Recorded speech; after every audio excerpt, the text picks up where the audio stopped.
नमस्कार, मैं हूँ मनविंदर। आप सभी राष्ट्रवादियों का एमबीएन नेटवर्क में एक बार फिर से बहुत-बहुत स्वागत है। एक तो बात होगी, अब कॉकरोचों के ईंट-पत्थरों से घायल पुलिस वालों की फैमिलीज़ भी अभिजीत दीपके को घेर रही हैं। एक प्रेस कॉन्फ्रेंस की है, जिसमें गंभीर मुद्दे उठाए गए हैं, प्रोटेस्ट की पूरी फाइल तैयार है फैमिली के पास। उधर गाली गैंग पर भी योगी का एक्शन शुरू हो गया है। दूसरे संसद में तमाशा बनाने का जो सिलसिला है वो कहीं थम नहीं रहा। संसद में पप्पू यादव पुजारी बनकर पहुंचे और राहुल ने चंदा दिया। राहुल मतलब चंदा देते हुए दिखे। एक और बात है, अब दीपके को इकोसिस्टम हीरो बना रहा है, इंटरव्यू परोसे जा रहे हैं। तो इस सब पे बात होगी। आगे बढ़ने से पहले आपसे मेरा वही निवेदन, वही आग्रह, वीडियो को लाइक कर लीजिए क्योंकि मेरे साथ जुड़ चुके हैं राष्ट्र समर्पण से रितेश कश्यप जी। रितेश जी, बहुत-बहुत स्वागत है आपका। नमस्कार। जी, नमस्कार। आप सभी से ये आग्रह भी है कि रितेश जी के चैनल को भी आप सपोर्ट कीजिए, उसे भी आप अपना प्यार दीजिए, राष्ट्र समर्पण को।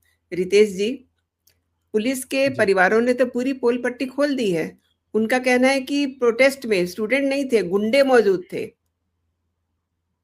कैसे देखते हैं? देखिए बिल्कुल देखिए, ये तो पूरे देश ने देखा कि वहाँ पर कोई पुलिस जो भी वहाँ पर प्रोटेस्ट करने के लिए गए हुए थे, वहाँ पर लोग साधारण बच्चे ही नहीं थे।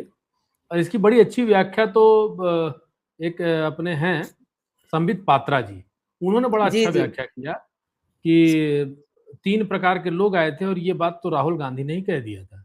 एक थे इडियट, एक थे स्टूडेंट, एक थे अंधभक्त, वहाँ पर थे। तो अब वहाँ पे इडियट और जो अंधभक्त, किसके अंधभक्त थे तो आप समझ ही रहे होंगे, वहाँ पर जो पहुँचे हुए थे। तो ये तीनों लोग थे। स्टूडेंट लोगों ने तो कुछ नहीं किया होगा, हम भी समझते हैं ये बात क्योंकि उन्हें तो भई अपना धरना करने से मतलब था। अगर वहाँ पे स्टूडेंट थे तो, दिखा नहीं कोई स्टूडेंट लेकिन थे अगर तो।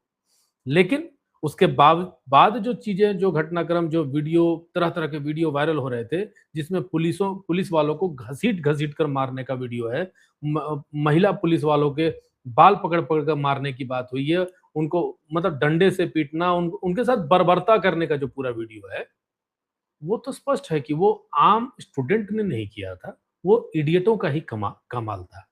और उन्हीं इडियट्स के चक्कर में इन सभी लोगों के पेट में दर्द हो रहा है।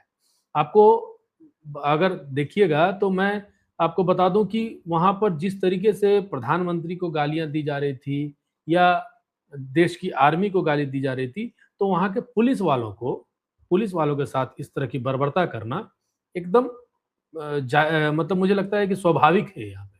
दूसरी बात, मैंने पहले भी बोला है, पुलिस वाले भी इसी भारत के मिट्टी के हैं, इसी भारत के मिट्टी के बेटे हैं। अगर उनके साथ कुछ होगा या मेरे साथ कुछ होगा, तो क्या मेरे बच्चे उस पर गुस्सा नहीं करेंगे?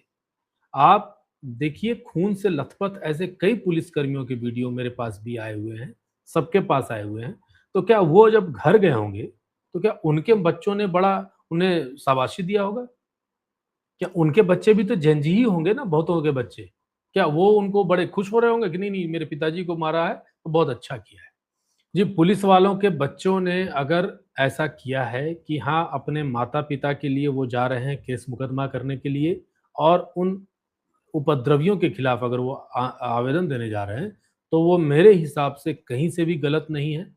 और वो अपने माता-पिता के खिलाफ आवाज़ उठाने का मौलिक अधिकार उन बच्चों को भी है और जिनके ऊपर ये हमला हुआ है, इतना मौलिक अधिकार तो उन पुलिस वालों को भी दिया हुआ है, जो अगर मेरे ऊपर कोई हमला करे, तो मैं कानूनी मदद ले सकता हूँ। अगर पुलिस वाले मार खाते रहेंगे, तो आप ये बताइए कि हम उनका मोरल कितना डाउन करते रहेंगे? अगर इस पूरे प्रकरण में आप ये सोचिए कि उपद्रवियों को कुछ नहीं होता है, तो उनका मोरल कितना डाउन होगा? कल के डेट में वो ऐसे उपद्रवियों को कंट्रोल करने में सक्षम रहेंगे क्या? देखिए, ये पूरा नैरेटिव ही इसी बात के लिए है कि आप किसी पर एफआईआर नहीं करिएगा, ये सरकार को आदेश दिया गया और सरकार ने बोल दिया ठीक है। लेकिन आप ये बताइए, अगर सच में ऐसा होता है, तो क्या हमारे फोर्स के लिए ये अच्छी बात है? उनका मोरल डाउन हम करने का प्रयास जो कर रहे हैं बार-बार, तो ये तो कहीं से भी ठीक नहीं है। और अगर ऐसा होता है, तो कल के डेट में यही बच्चे यही जो उपद्रवी मानसिकता के लोग हैं, गलत नैरेटिव सेट करने वाले लोग हैं, ये इन्हीं पुलिस वालों के पास जाएंगे कि देखो तुम्हारे लिए सरकार ने कुछ नहीं किया, और आप भी कुछ नहीं कर सके क्योंकि आपको तो सरकार ने रोक रखा था। सरकार क्यों रोकेगी भाई? मैं बात कर रहा हूं, सरकार ऐसे भी रोकना क्यों चाहिए? पुलिसिया काम तो नहीं कर रहा है। मेरे को अगर चोट लगा है, मेरे को अगर पेट में दर्द है, मेरे को अगर हार्ट में प्रॉब्लम है, मेरे को दिमाग में अगर प्रॉब्लम है, तो हम जाकर डॉक्टर से इलाज करा सकते हैं ना। इसमें पुलिस का क्या रोल है, या पुलिसिया व्यवस्था का क्या रोल है? अगर मेरे को किसी ने थप्पड़ मारा है, मेरे को किसी ने डंडा मारा है, मेरे को किसी ने पत्थर मारा है, तो हम तो भैया केस कर सकते हैं। इतना मौलिक अधिकार हर एक नागरिक के पास में, इसलिए वो अपना मौलिक अधिकारों का काम कर रहे हैं, कहीं से भी वो गलत नहीं कर रहे हैं, और करना भी चाहिए ऐसे लोगों पर कड़ी कार्रवाई। जी। और देखिए ना, मैं मतलब इस बात से बड़ी हैरान हूँ कि संसद में तमाशा बनाने का जो एक सिलसिला है, वो कहीं थम नहीं रहा। संसद में पप्पू यादव, माय गॉड, पुजारी बन के पहुंचे हुए थे, और राहुल ने चंदा दिया। जरा उस वीडियो को भी देख लेते हैं। देखिए, मैं इसको थोड़ा गौर से देखने वाली बात है कि ये कर जी, क्या रहे हैं, कि आप एक व्यक्ति के पैर के पास भगवान देखिए, राम देखिए, हाँ, देखिए, ये देखिए। देखिए, भगवान राम की फोटो देखिए। ईश्वर ने कहाँ माफ करेगा। देखिए, भगवान राम की तस्वीर कहाँ जा रही है, देख लीजिए। अयोध्या नरेश है ना ये तो, अखिलेश अयोध्या यादव नरेश है, के। और पप्पू यादव के हिसाब से इतने बड़े अयोध्या नरेश हो गए कि भगवान जी, राम से भी ये बड़े हो गए, इसलिए इनके जी, चरणों में भगवान राम को डाल दिया। असल में क्या है ना, ये ये ही आज के समय का लोकतंत्र है। इसी में ये लोग लोकतंत्र की व्याख्या करते हैं। ऐसे लोग, ये लोग बोलते जी, हैं कि हम हिंदुओं को गाली दे देंगे, हिंदुओं के आराध्य भगवान श्री राम का अपमान कर देंगे, और ये बोलने की आजादी ही लोकतंत्र का हिस्सा है इनके हिसाब से। और मैं बता दूं, बहुत सारे वीडियो ऐसे वायरल होते हैं जब धर्मांतरण के लिए ऐसे ऐसे पागल की तरह नाचते हैं लोग, ठीक है? और इनकी हिम्मत है क्या कि एक बार भी यहाँ पर वो नौटंकी करके दिखा सके? इनकी हिम्मत है कि किसी कट्टरपंथी समाज के लोगों के तरफ से एक भी वीडियो बना के डाल सके, एक भी नौटंकी डाल सके? यहाँ पे जितने लोग हैं उनमें से अधिकतर के अधिकतर लोग जो हैं वो सारे के सारे हिंदू समाज के लोग हैं। और सबसे पहले यहाँ पर जो चंदा का नौटंकी कर रहे थे, चंदा देने का जो काम कर रहे थे, और देते हुए राहुल गांधी ने एक सिंबॉलिक प्रेजेंटेशन किया कि हाँ, हम भी चंदा दे रहे हैं। क्या सच में राहुल गांधी ने जाकर वहां भगवान राम के मंदिर में चंदा दिया था क्या? हुँ? पप्पू यादव ने गए चंदा थे, दिया था क्या? गए होंगे वहां तब पर तो वहां चंदा दिए पहुंचे होंगे। भी हैं क्या? आज यहाँ पर उनको बड़ा मजा आ रहा है। ठीक है, चंदा चोरी जिसने भी किया, मैं स्पष्ट बोल रहा हूं, हम उन्हें अधर्मियों के कैटेगरी में डालते हैं, धार्मिक नहीं मान सकते हैं।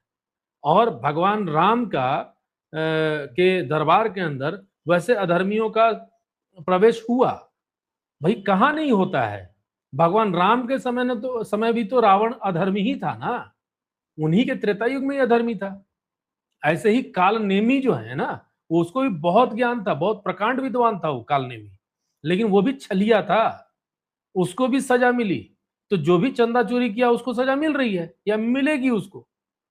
अगर देश का कानून नहीं देगा तो ऊपर वाला भी देगा। लेकिन ये जो काम आप कृत्य कर रहे हैं, भगवान राम के प्रतीकात्मक तस्वीर, एक कागज का टुकड़ा अगर कहीं फेंका हुआ है कोई बात नहीं, लेकिन अगर उसी तस्वीर पर, उस कागज में अगर किसी भगवान का नाम भी लिखा है, तस्वीर तो छोड़ दीजिए, नाम भी लिखा है, तो आप फेंकना चाहोगे? लेकिन ये तो पैरों में गिरा दे रहा है अवधेश प्रसाद के। अवधेश प्रसाद कौन है जिसके पैर के पास भगवान राम की तस्वीर फेंका गया, रखा गया? उसके बाद भी आप देखिए नौटंकी का पराकाष्ठा कि भगवान राम की तस्वीर नीचे बेंच के नीचे चली जा रही है, और उस पर किसी का ध्यान नहीं जा रहा है। तो ये बदतमीजी, ये भगवान राम के साथ ये जो अपमान है और ये बदतमीजी है, ये कैसे हिंदू समाज बर्दाश्त करेगा? आपको अभी चुनाव आने वाला है ना यूपी में, आप यही तस्वीर दिखा करके वहां वोट मांगने जाओगे? सारे लाल टोपी वाले वहां पे खड़े थे, राहुल गांधी वहां पहुंचे हुए थे।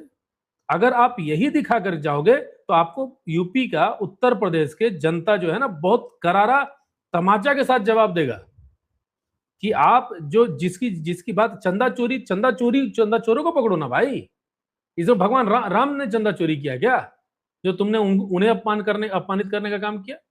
और पीछे बहुत देखिए, असल में क्या है ना, इनकी आदत में शुमार है हिंदुओं को गाली देना, हिंदुओं के प्रतीकों का अपमान करना इनकी आदत में है।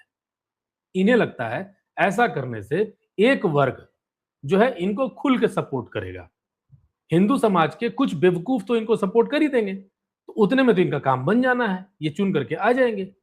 इन्हें ये लगता है, असल में ये समझ ही नहीं आ रहा है अभी तक कि ये इन्हीं वजहों से आज इतने नीचे पहुंच चुके हैं कि आज देश विपक्ष को ढूंढ रहा है, कहां गया मेरा विपक्ष। आज विपक्ष जो विपक्ष विहीन जो सरकार चल रही है ना, वो यही यही सब कारण है। तो इनको ये लोग श्रापित लोग हो चुके हैं, मैं सीधी बात कर रहा हूं। अब इन्हें जो गोली चलवा रहा है राम भक्तों पर, वो चला है राम का नाम लेकर के काम करेगा। ये लोग गोली चलाने वाले लोग हैं और लाल टोपी वाले जाके चंदा डाल रहे हैं। एक बार वहां गए थे क्या राम मंदिर में चंदा डालने के लिए, और चंदा चोरी हुआ, ये पकड़ा किसने? ये भी तो सवाल है ना। उस वक्त सरकार किसकी थी? आपकी थी क्या? विपक्षी सरकार थी क्या? चंदा चोरी हुआ, ये पता कैसे चला? आखिर ये भी तो योगी की सरकार में, मोदी की सरकार में ही पता चला। बिल्कुल। उसकी पड़ताल हुई, डिटेलिंग हुई, सब लोग जेल भी गए, भेजे गए। तो जो विधर्मी है वो इस तरह की हरकत करेंगे ही। तो अभी ये पूरा का पूरा नैरेटिव सिर्फ और सिर्फ भगवान हिंदुओं की, भगवान राम के अपमान करने को लेकर के है। इन्होंने कभी भी उनका सम्मान किया ही नहीं, तो आज इन सम्मान की उम्मीद नहीं की जा सकती है। जी। एंड देखिए, जहां से हमने बात शुरू की थी, मैं देख रही हूँ कि जो मेन स्ट्रीम का मीडिया है वो भी दीपिका को हीरो बनाने पे तुला हुआ है। ये जो इकोसिस्टम है, ये क्या बताना चाह रहा है? देश के साथ है या देश के खिलाफ है? किसकी बात कर रहा है ये? देखिए, ये जो इकोसिस्टम है ना, इस इकोसिस्टम को बहुत डीपली रिसर्च करके समझने की जरूरत है। इस इकोसिस्टम में आप किसी को भी राष्ट्रवादी, राष्ट्रभक्त सीधे नहीं बोल सकते। अचानक से कोई भी आदमी जब किसी की फिल्म आने वाली होती है तो हीरो अचानक से राष्ट्रभक्त बन जाता है, राष्ट्रवादी बन जाता है। और जब उसकी उल्टी दूसरी फिल्म आने वाली होती है तो अचानक से वो वामपंथी बन जाता है। बस यही है, यही सिस्टम चल रहा है। उनको दोनों कंडीशन में अपना सामान बेचना है, अपना फिल्म बेचना है, अपनी टीआरपी बेचनी है। अभी मैं जो बता रहा हूं ये उसी आधार पर है। इन्हें इस बात से कोई मतलब नहीं है अभिजीत दीपके क्या गंध फैला रहा है, क्या गंध फैला चुका है। इन्हें बस अपनी टीआरपी से मतलब है। जो 22 मिलियन मूर्खों ने उन्हें फॉलो किया है, फॉलो कर रखा है, उस 22 मिलियन का व्यू इन्हें चाहिए। आज यही 22 मिलियन लोगों को ये भी नहीं पता, चलिए फॉलो करने वालों को तो मैं कतई मूर्ख नहीं बोलूंगा, लेकिन जो इनके यहाँ जो फॉर्म भरा रहा था ना वेबसाइट पे, जी। वो फॉर्म भरने वाले, उन लोगों ने जो फॉर्म भरा है वो महामूर्ख जरूर है। आपको, हमको, सबको पता है कि ये कर क्या रहा है। स्पष्ट लिखा हुआ है इनके वेबसाइट पर कि ये आउटसाइड ऑफ इंडिया भी इस डेटा को प्रोसेस किया जाएगा। इनके वेबसाइट पे लिखा हुआ है। आप जो फॉर्म भर रहे हैं, आप स्वीकृत करते हैं या नहीं करते हैं? सब लोगों की आदत होती है ना, ऊपर टिक टिक टिक लगा दी, कहानी खत्म, उसको सबमिट कर दिया अपना डिटेल डालने के बाद। लेकिन इसके बाद जो वहां लाखों लोगों का डिटेल वहां विदेश पहुंच गया, लाखों युवाओं का डिटेल, मैं आम आदमी की, हर आदमी की बात नहीं कर रहा हूं, लाखों युवाओं का डिटेल अगर वहां पहुंच गया तो एक तो युवा ऐसे ही हमारा गुमराह हो रहा है। उनको ये पता ही नहीं है कि हम प्रोटेस्ट में जा रहे हैं कि गाली का कॉन्टेस्ट में जा रहे हैं, कि कितनी गाली, हम कौन कितनी अच्छे से गाली दे सकता है, कौन कैसे कैसे गाली दे सकता है। तो अब आप ये समझिए कि उन सभी का डेटा विदेश चला जाए और विदेश में जाकर के इनके साथ कुछ गलत हो जाए, तो इसका जिम्मेदार भारत होगा, यही कॉकरोच होगा, यही कॉकरोच लोग होंगे जो आपके, अब आज के डेट में आपके घर में डकैती होती है कि बैंक फ्रॉड होता है? समझ लीजिए कैसे आपके पैसे गायब होते हैं। आज के डेट में डकैती कम होती है और साइबर फ्रॉड ज्यादा होता है। आपको बेवकूफ ज्यादा जल्दी बनाया जा सकता है साइबर के माध्यम से, और ये सारा डेटा आप साइबर फ्रॉड्स को दे दे रहे हैं। और वो आपने ये भी बोल दिया कि हाँ ठीक है, कोई भी मेरा यूज किसी भी तरीके से कर सकता है। तो ये पूरा इस नैरेटिव को समझने के लिए अभिजीत दीपके जैसे लोगों की या उनकी टीम के लोगों की नैरेटिव को किसको नहीं समझ में आ रहा होगा? सबको समझ में आ रहा है। उन्हें जो भी इनको बुला करके इंटरव्यू ले रहा है इतने बड़े-बड़े चैनलों पे, ये पूरा का पूरा सिर्फ टीआरपी का खेला है, नंबर 1 बने रहने का खेला है। कि मैं ही नंबर 1 हूं, मेरे से बेहतर तो कोई हो ही नहीं सकता है। देखो हम अभिजीत दीपके को लेकर आ गए। बस इसी वजह से इन लोगों को टीआरपी दी जा रही है और इनको रिते इनकी वजह से टीआरपी कमाने की कोशिश हो रही है। रितेश जी, अफ़सोस तो ये है कि उसे स्टूडियो में नहीं बुलाया जा रहा है, उसके घर जाके इंटरव्यू लिया जा रहा है। हुँ, बड़ा नेता बन इस चुका है अब तो, इससे है इससे ना? मतलब ज़्यादा क्या बोलूँ, क्या शब्द यूज़ करूँ? देखिए देखिए इसके इसके मम्मी-पापा ने कहा था ना, माँ ने ही कहा था शायद एक ट्वीट जी। वायरल हुआ था, जिसमें कहा जा रहा था कि ये अपने आप को चीफ मिनिस्टर बनते हुए देखना चाहता है, प्राइम मिनिस्टर बनते हुए देखना चाहता है, एकदम लफंगा किस्म का आदमी है, ठीक है? ये उस ये वो इसकी ट्वीट मदर में कहीं का पर बयान लिखा है। हुआ है, मदर का बयान है। तो अब आप ये बताइए कि ऐसे लोगों के मन में अगर ऐसे लोग अगर इंटरव्यू लेने के लिए चले जाते हैं, तो ये तो अलग ही चौड़े में हो जाएगा कि साला अब तो हम तो कुछ है ही, अब तो मेरे को तो अपुनिच भगवाने वाला कहानी है। अहम ब्रह्मास्मि, हमने धर्मेंद्र प्रधान का इस्तीफा ले लिया, हमने इसका इस्तीफा ले लिया, उसका ये सब इसके इसके दिमाग में और कीड़ा भरने का प्रयास हो रहा है, एक विपक्षी नैरेटिव के मतलब इकोसिस्टम के माध्यम से। जी। रितेश जी, फिर तो इसका मतलब ये हो गया कि जो इसे फंडिंग कर रहे हैं, वो उन्हें भी फंडिंग कर रहे हैं, जो माइक लेकर के उसके मुँह में दिए जा रहे हैं। Isn't it? कई सारे लोगों का तो वीडियो आया हुआ है जिसमें ये भी पता चला है कि जैसे मैंने आपको पहले भी बताया है कि वहाँ पर बहुत सारे ऐसे इन्फ्लुएंसर्स आ रहे थे जो बहुत पैसे दिए जा रहे थे जिन्हें और उनको ये सारे प्रोटेस्ट को कवर करना था। इन्फ्लुएंसर्स कई प्रकार के थे, कोई यूट्यूबर्स थे, कोई बड़े-बड़े अच्छे-अच्छे सब्सक्राइबर वाले यूट्यूबर्स वहाँ पहुँचे हुए थे, अच्छे-अच्छे फॉलोअर्स वाले इंस्टाग्राम वाले वहाँ पहुँचे हुए थे और वो लोगों को इन्फ्लुएंस कर रहे थे इन चीज़ों को लेकर के और वो करने में सक्षम थे तभी उनको टारगेट करके पैसे दिए जा रहे थे और पैसे भी बाहर से आ रहे थे। तो इस तरीके से ये एक बात तो वहाँ चली है और इसमें कोई डाउट नहीं है कि हो सकता है इंटरव्यू के लिए किसी को कुछ व्यवस्था दी गई होगी, आप आओ इंटरव्यू लेने आपको पूरी व्यवस्था दी जाएगी। दूसरी बात दें चाहे ना दें, इनका टीआरपी तो हिट हो रहा है इसलिए भी हो सकता है कि गए होंगे कि भैया ये इसको बुला लेंगे, तो बहुत लोग देखेंगे आखिर दीप बोल क्या रहा है। तो और खुद को भी हीरो बनाने का भी एक टारगेट मतलब रीज़न होगा कि चलो इसका इंटरव्यू लेंगे तो हम भी हीरो बन जाएँगे, ये वाली बात है। तो इसमें बहुत कुछ हो सकता है, कुछ भी हो सकता है। और देखिए, ये बच्ची इसको यूज़ किया गया है। अब ये इनके खिलाफ एफआईआर का विरोध कर रही है। इस बच्ची का वीडियो हम भी दूसरी देखे पार्टी हैं और जी, ये बच्ची जिस तरीके से बात कर रही थी जिस तरीके से गालियों का प्रयोग कर रही थी, ऐसा लग रहा माय था ये गॉड! वेल ट्रेंड है, इनको बढ़िया से ट्रेनिंग दी गई है। ये इनका यूज़ नहीं हुआ है, ये यूज़ होने के लिए रेडी भी थे, ऐसा वाला बात था। क्या कहते हैं उसको जब आप दुकानों में जाते हैं तो एक बोर्ड लगा रहता है फॉर सेल, तो इस तरह के जो वक्तव्य हैं, इस तरह के वाणी जो हैं फॉर सेल होते हैं, बेचने बिक करके बोलने वाली बात।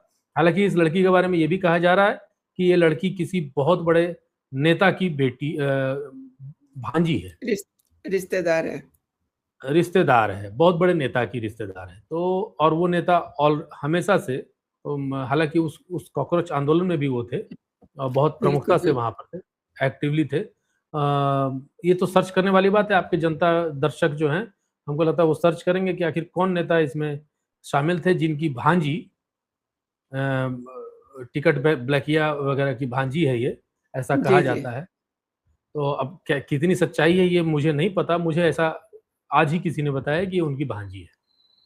खैर और हो देखिए, सकता है जो प्रवक्ता हैं इस पार्टी के, कॉकरोचों की पार्टी के, सौरभ दास, वो कह रहे हैं कि लड़की के खिलाफ जो है आपराधिक केस की जगह मानहानि का केस दर्ज होना चाहिए। क्यों? लड़की अगर मर्डर करेगी तो मानहानि का केस होना चाहिए। लड़की अगर गंदे काम करेगी, गलत काम करेगी तो मानहानि का केस होना चाहिए। ये तो बेवकूफ़ी है, ये तय करेंगे क्या? ये कॉकरोच जनता पार्टी के सौरभ दास हैं कौन? ये भी तो सवाल है ना। वो कौन हैं? राष्ट्रपति हैं भारत के या सुपर राष्ट्रपति हैं भारत के, प्रधानमंत्री हैं, गृह मंत्री हैं, वो हैं क्या जो वो आदेश देंगे क्या वो बताएंगे कि किसको क्या करना चाहिए? क्या भारत की जनता, भारत का कानून, भारत की व्यवस्था ये सक्षम नहीं है इस बात के लिए कि ये इनको इस पर कौन सी धारा लगनी चाहिए, कौन सी धारा सस्टेन करेगी? इनके वकील हैं, जाकर के वहां पर आपराधिक केस को मानहानि केस में कन्वर्ट करा लें, बात खत्म हो गई। अगर सौरभ दास को इतनी चिंता हो रही है तो, और प्लस आपके साथ तो कपिल सिब्बल हैं ही, 1 करोड़ रुपए दे रखे हैं, उन्हीं को बोलिए। चिंता की बात ये है ना कि ये योगी बाबा के हत्थे मामला पूरा चढ़ चुका है, क्योंकि हाँ, तो कराते रहे ये मानहानि और आपराधिक को बदलाव, देख जी लेंगे वो भी, बाबा अपने आप में हीरो हैं। बिल्कुल। इनको अभी जब मैंने बताया ना कि जब अभी मोदी हटाओ करने लगा है ये लोग, अब मोदी हम्म, हटाओ, अगर गलती से योगी आ जाओ ना, तो यही बोलेंगे फिर से एक बार मोदी सरकार। बिल्कुल सही कहा ठीक था है, आपने। यही होने वाला है, मैं आपको बता रहा हूँ। इनको ये समझ जी नहीं आ रहा है कि ये कौन सा पंगा लेने वाले हैं। जितना ये नौटंकी कर रहे हैं ना, एक बार के लिए ये सच में सारा आंदोलन के लिए अब जंतर मंतर को शिफ्ट कर देना चाहिए नोएडा, ग्रेटर नोएडा साइड में। देखिए 2 मिनट में मामला सेटिंग हो जाएगा। तब तो डर के मारे वहां शांति कोई शांति। आएगा ही नहीं, बाबा के डर से कोई आएगा ही नहीं। प्रदर्शन उस हाँ, स्थल पे कभी नहीं होगा। कभी नहीं होगा। जी। तो ये सब चीजें हैं, और हम्म, देश में शांति का माहौल स्थापित करना बहुत जरूरी है। और इसी वजह से ये पूरी सरकार भी चिंतित है कि इस तरह के जो उपद्रवी तत्व हैं, इनसे बचाना होगा देश को। इसके अलावा और कोई उपाय नहीं है आज के समय में, तो मैं तो और यही इन्हें क्या कहूंगा। कहेंगे ये आप तो, मतलब हम आम लोगों की जी बात कर रहे हैं, और कांग्रेस के संगठन महासचिव केसी वेणुगोपालन, जी। इन्होंने राज्य मंत्री जितेंद्र सिंह के खिलाफ हम्म विशेषाधिकार हनन का प्रस्ताव पेश किया है, और हम्म। उन्होंने संसद में सरासर झूठ बोला है, दावा किया है कि छात्रों के शांतिपूर्ण विरोध प्रदर्शन के जवाब में कोई गोलीबारी नहीं हुई है। बिल्कुल नहीं हुई है, वो गलत तो वो भी नहीं बोल रहे हैं, ये तो साफ स्पष्ट है। जहां भी गोलीबारी हुई होगी, मुझे लगता है अशांतिपूर्ण विरोध प्रदर्शन के खिलाफ हुआ है। शांतिपूर्ण धरना के तो खिलाफ कभी भी नहीं हुआ है, कहीं भी नहीं हुआ है, कहीं होता भी नहीं है। झारखंड में भी अभी शांतिपूर्ण धरना प्रदर्शन हो रहा है, कोई गोली नहीं चला रहा है। उसी तरह जंतर मंतर में भी शांतिपूर्ण धरना प्रदर्शन में गोली नहीं चली है, इस वीडियो को देख चिल्लाते हुए। लेते हैं। साथियों के साथ ये बात साझा करते हुए मुझे प्रसन्नता भी है और संतोष भी कि प्रधानमंत्री श्री नरेंद्र मोदी जी ने जो आपसे वादा किया था कि इसी सत्र में संसद के जल्द से जल्द एक कड़ा कानून लाया जाएगा जो कि सार्वजनिक परीक्षाओं में होने वाले अनुचित साधनों का इस्तेमाल करने वालों के लिए सजा को और सख्त करने का प्रावधान रखेगा। हमें ये भी याद रहे कि आज से 2 वर्ष पहले जब 2024 में ये विधेयक लाया गया था, जो अपनी तरह का आज़ाद हिंदुस्तान में पहला इस तरह का कानून था, तो वो भी प्रधानमंत्री जी की ही चिंता और उनकी कल्पना का नतीजा था। लेकिन अब जब हाल ही में अनुभव आया कि इसमें कुछ और प्रावधान शामिल किए जा सकते हैं ताकि इसको और ज़्यादा सख्त बनाया जाए, तो 2-3 दिन चलती हुई चर्चा में पहले लोकसभा और फिर कल देर रात राज्यसभा ने भी इसे पारित कर दिया। अब ये कानून बन गया है और मुझे लगता है कि इस बात की भी निशानदेही करता है जो प्रधानमंत्री जी बार बार कहते हैं कि किसी को भी हमारे बच्चों के साथ, हमारे युवाओं के साथ, हमारे छात्रों के साथ और उनके भविष्य के साथ खिलवाड़ करने का या उससे समझौता करने का मौका नहीं दिया जाए। जी। देखिए ये तो स्पष्ट कुठाराघात हो इन्होंने गया। कह दिया। जी। बिल्कुल, ये स्पष्ट इनका कहना है कि अगर कोई भी ये व्यक्ति हमारे देश के संप्रभुता के साथ खिलवाड़ करने का प्रयास करेगा, उनको बख्शा नहीं जाएगा। और जो कानून बहुत ज़रूरी था देश के लिए, देश के बच्चों के लिए, देश के बच्चों के लिए मतलब देश के भविष्य के लिए।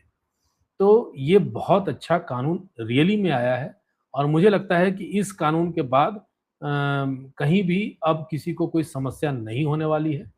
हालाँकि जो देश के अंदर गलत नैरेटिव फैलाने वाले लोग हैं, वो रहेंगे ही, और वो फैलाते रहने का काम करते भी रहेंगे।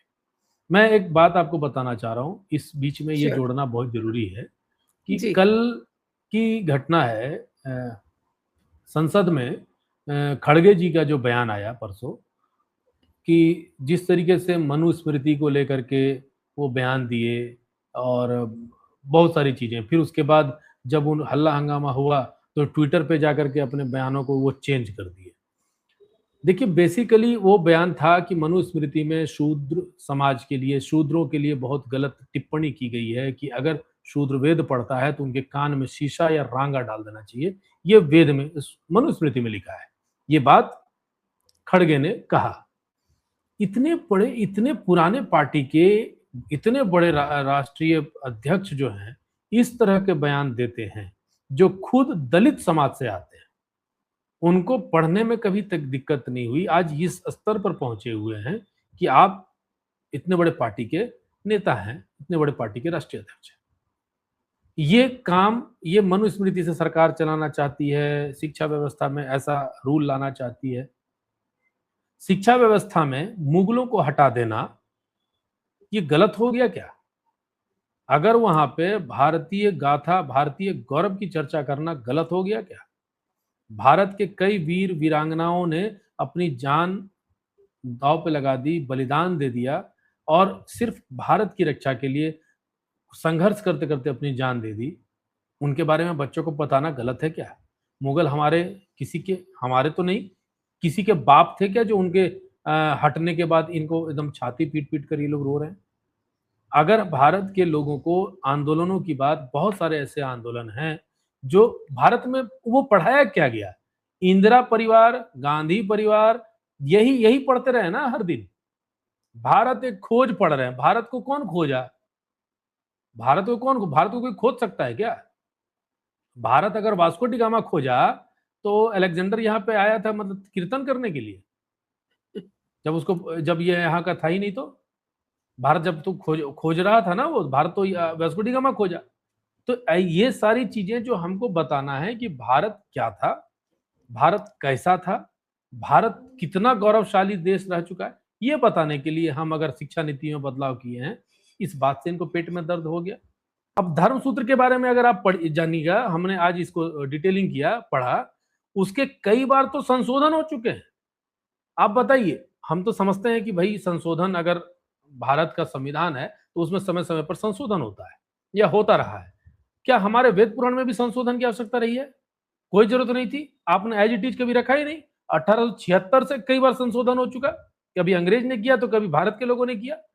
तो अब ये बताइए, तो जो लाइन आपने पढ़ के बताया वो संशोधित है, अलग से जोड़ा गया है कि नहीं जोड़ा गया है, ये आप कैसे तय करोगे?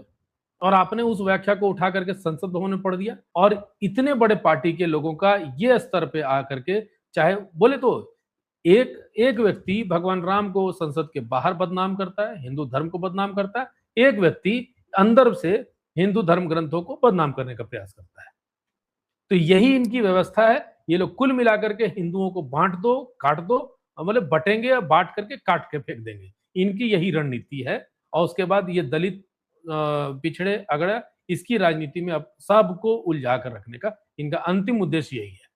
जी, आपने रितेश जी बहुत बड़ी बात की है। संसद में अलग से रायता फैला हुआ है, सड़क पे अलग से, अब संसद के परिसर में अलग से तमाशा हो रहा है।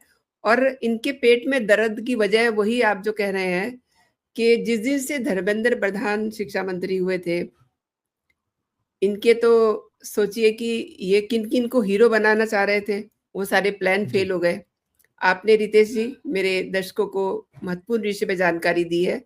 आपने मेरे लिए समय निकाला, मेरे दर्शकों के लिए समय निकाला। बहुत-बहुत धन्यवाद आपका। जय हिंद, जय भारत। जय हिंद।